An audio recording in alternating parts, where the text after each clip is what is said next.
Gomes Galvão, que é analista da Nord Research. Muito boa tarde, obrigada pela participação aqui com a gente. Muito boa tarde, prazer estar falando com vocês novamente. Boa tarde. Bom, eu queria começar repercutindo aí a atuação dos bancos centrais, tanto aqui como nos Estados Unidos. A gente teve recentemente a reunião do Copom, aqui lá fora também, a super quarta, né, do Fed, e com isso, né, dá para ter um panorama aí do cenário de inflação, dos juros, impactos. Então, o questionamento é o seguinte: será que os bancos centrais vão conseguir desacelerar a inflação? Os patamares de juros pelo mercado são suficientes? Primeiro, eu já começo meio que respondendo essa pergunta falando que, na minha opinião, não são suficientes, né? Primeiro, tanto aqui no Brasil quanto nos Estados Unidos a situação é muito complicada, né? Tem as características diferentes, né, de cada aspecto de inflação, mas o fato é que a inflação está muito pressionada, tanto aqui no Brasil quanto nos Estados Unidos, e o fato da inflação estar pressionada nos Estados Unidos também acaba movimentando ali os juros aqui no Brasil, né? Primeiro que aqui no Brasil, o nosso Banco Central, ele tem um tom ali um pouco mais dove, né? Ou seja, em prol ali mais de uma atividade, né, na performance melhor da atividade, do que do controle de fato da inflação. A gente vê esse aspecto dove do Banco Central aqui no Brasil, quando justamente ele fala que agora ele vai perseguir um patamar ao redor da meta de inflação, né, para o próximo ano, e não a inflação de fato. Então já está meio que entendido que ele já admitiu que vai deixar a inflação ficar um pouco acima ali dos 3,25, né, que é a meta para o ano que vem. Então, nesse aspecto, a gente já vê uma fala um pouco mais dove do Banco Central, mesmo ele reconhecendo que para controlar de fato a inflação para o ano que vem, necessitaria de um juro ali acima das suas projeções e tudo mais, mas mesmo assim, ele está com essa linguagem de permitir que a inflação fique um pouco acima da meta para o ano que vem, né? E lá nos Estados Unidos também tem uma característica diferente, né, do Banco Central por lá, mas o problema é o mesmo, né? Inflação super elevada, mesmo a gente tirando ali aspectos relacionados à pandemia, à recuperação, né, à volta da pandemia e tudo mais, que são fatores ali mais temporários, né?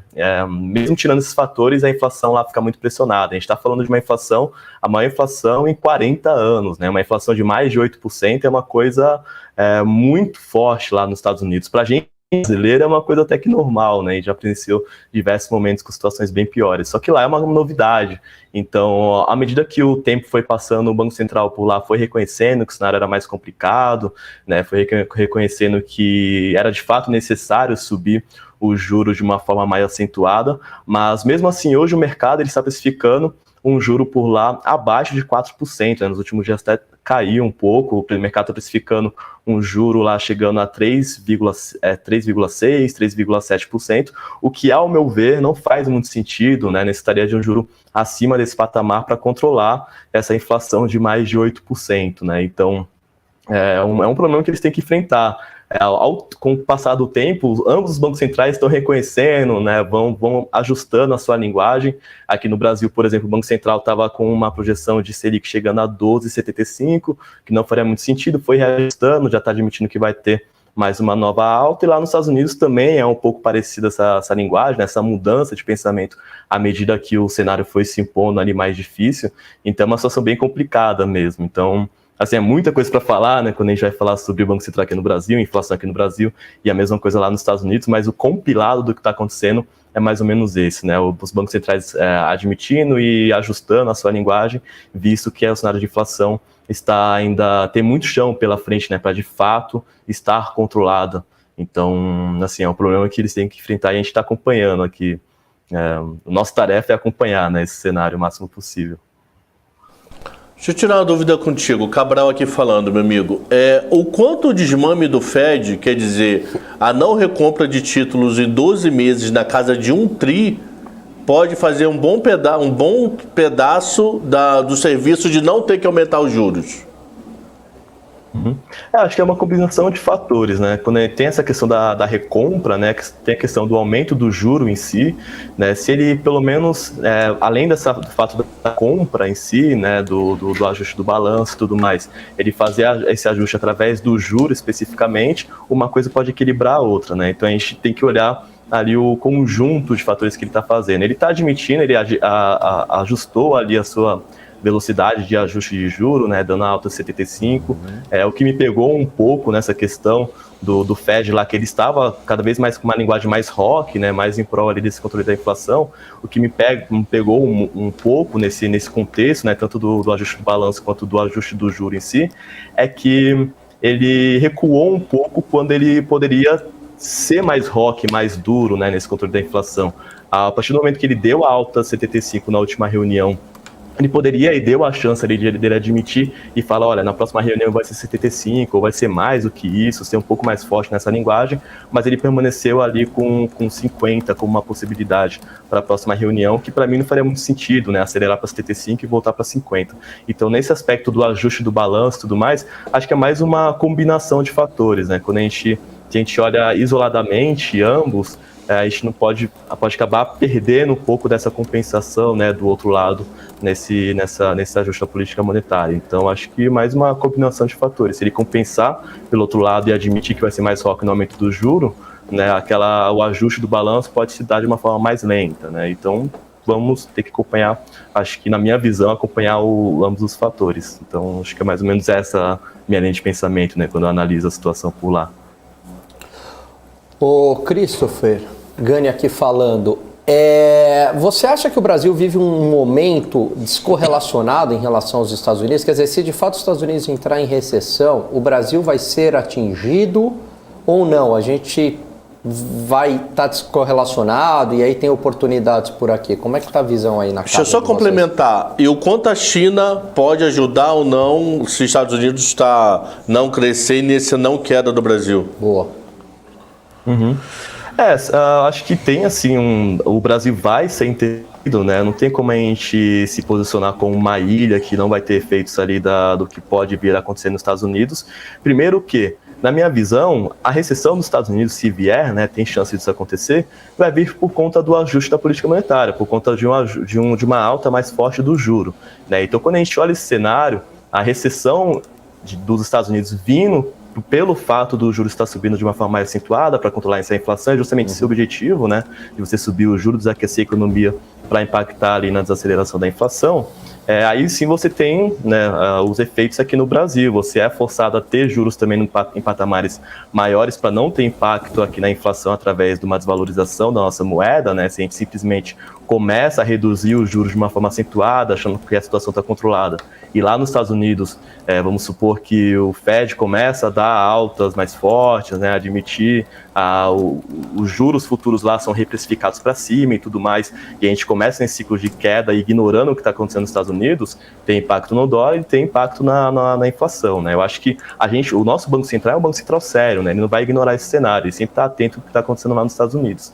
Então a gente pode sim ser impactado, né, nesse aspecto de o nosso juro tem que permanecer em patamares elevados por mais tempo, consequentemente ter um impacto maior na nossa atividade e a nossa atividade também ser mais favorecida, né? Então, um cenário de recessão nos Estados Unidos vindo pelo juro mais forte lá, sim, pode ter impacto no juro aqui no Brasil e, consequentemente, na nossa atividade, né? Então, sim, a gente pode ser interferido. Quando a gente vê em relação à China, primeiro que é importante a gente caracterizar que o cenário hoje é um pouco mais complicado, né, do que há alguns anos atrás, porque a gente está vivendo um cenário de desglobalização, né? Então esses aspectos de gás natural, de combustível, você vai produzir sua própria energia e tudo mais, você tem aquela perda de ineficiência, né? Então quando a gente tiver essa relação do Brasil com os Estados Unidos, com a China e tudo mais, tem que ser levado em consideração esse aspecto da desglobalização também, porque pode ter impacto de médio e longo prazo na inflação, né? Não é só impacto no curto prazo relacionado à pandemia,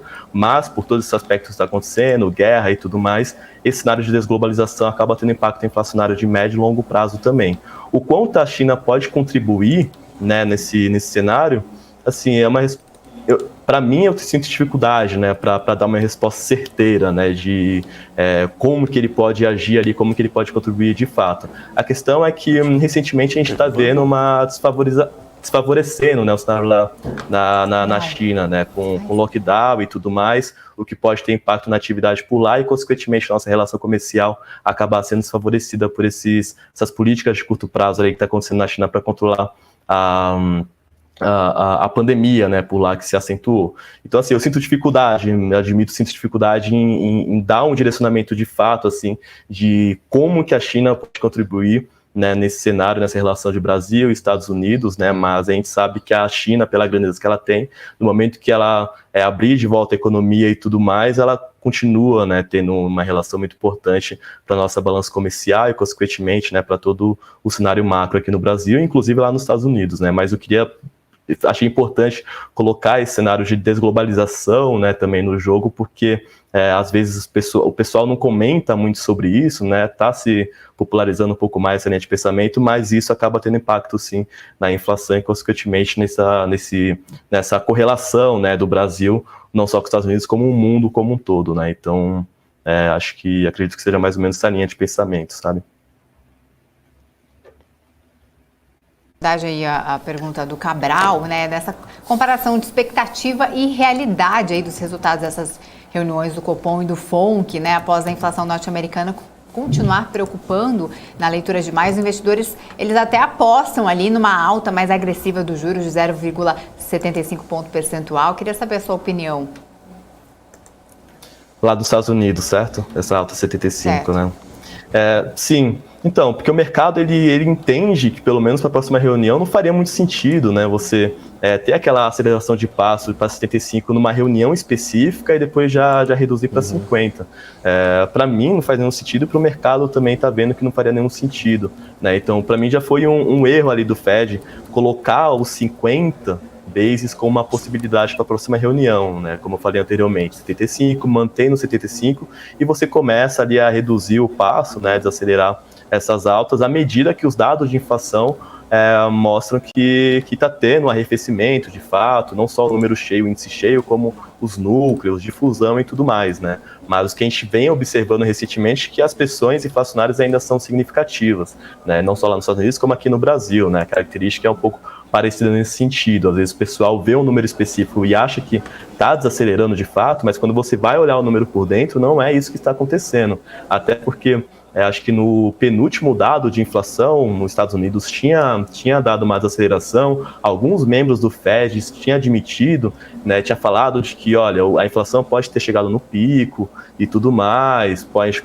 já ter passado do pior. Chegou o dado de inflação mais recente e acelerou, né? Então, assim, os bancos centrais eles sempre vão ficar de olho de que se houver um dado específico que veio abaixo das expectativas e tudo mais, é porque o cenário de inflação está melhorando. Mas a gente, como investidor, como economista e tudo mais, a gente tem que ficar mais atento, porque os bancos centrais eles querem ser um pouco mais dove na medida do possível, né? Mas para a gente observar o cenário de inflação desacelerando de fato, é uma combinação de dados, né? Não é um dado específico, não é só o número cheio, é o qualitativo e tudo mais. Então, acredito que é isso que o mercado está olhando também quando ele precifica essa nova alta de 75 para a reunião do Fed. Apesar de eu achar que o mercado está errado, né, ali em acreditar que o juro vai subir para 3,6 e isso vai ser suficiente para controlar a inflação, ao menos para essa precificação para a próxima reunião, acredito que o mercado está certo, né? Para mim deveria ser 75 ou mais, né? Tem uma possibilidade aí de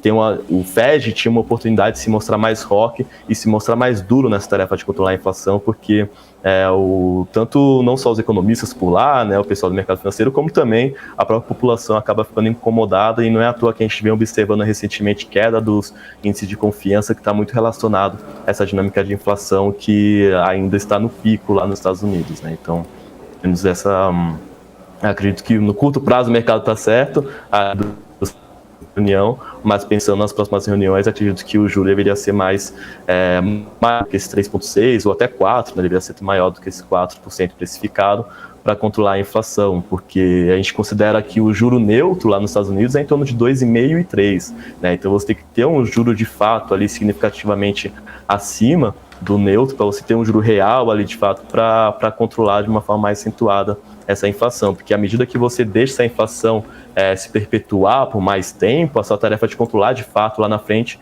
acaba custando mais a economia, e não é à toa que a gente vem observando esse papo de recessão recentemente, né? Porque os ajustes não começaram começaram no tempo que deveriam ser começados, né? O Fed foi demorando para ajustar ali sua linha de pensamento e hoje a necessidade de juros para cima para controlar a inflação é maior e, consequentemente, o impacto na atividade acaba sendo maior. Então, quanto mais tempo você deixa para agir de fato da forma que deveria ser, da forma que você deveria agir, o custo lá na frente acaba sendo maior. E é isso que a gente vem observando recentemente. Pode ter ainda mais essa forma de ajuste, né, esse custo maior lá na frente, se os bancos centrais, né, tanto aqui no Brasil lá nos Estados Unidos, não continuarem com essas falas mais duras, né, nessa tarefa de controlar essa inflação.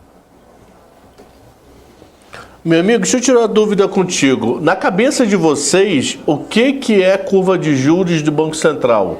Sobe quando e começa a cair quando? Por quê? Porque desde sexta-feira a curva do Banco Central está muito vida louca, meu irmão.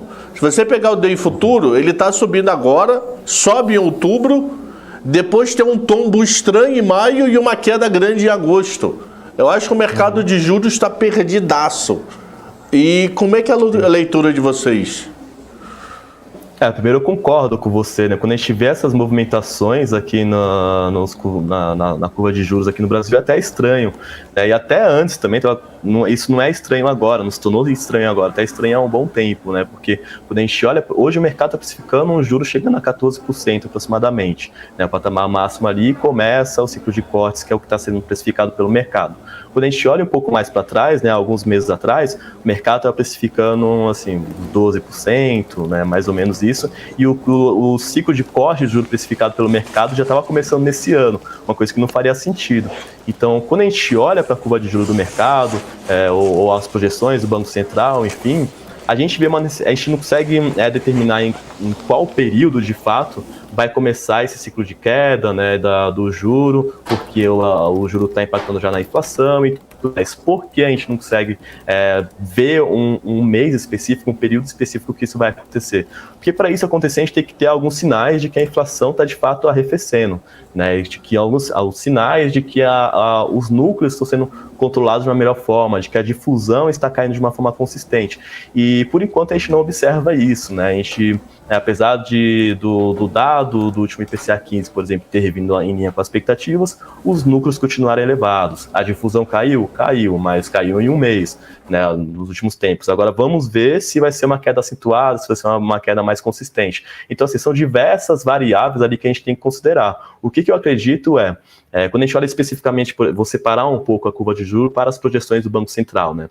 Quando a gente olha para as projeções do Banco Central, as projeções do Banco Central, para mim, elas têm chances de estarem erradas, assim, umas chances significativas, né? De pelo menos ele está vendo, as suas projeções estão com base no fato de que ele está acreditando que o ajuste no juro que começou a ser feito no ano passado, vai ter um impacto significativo ali ao longo desse segundo semestre desse ano, né? Pode acontecer, não tem como eu ter certeza sobre isso, né? Mas, assim, o fato é que tem muito chão pela frente, ainda mais considerando que a nossa atividade surpreendeu para cima, né? Que a taxa de desemprego está caindo de uma forma mais acentuada. A atividade performando melhor é uma coisa positiva? Mas quando a gente tiver essa relação da atividade com a inflação, pode ser que essa atividade maior ali acabe exercendo uma pressão maior na inflação, né? Inflação de serviços e tudo mais. Então, assim, eu não consigo falar para você em qual período, de fato, os juros vão poder começar a ser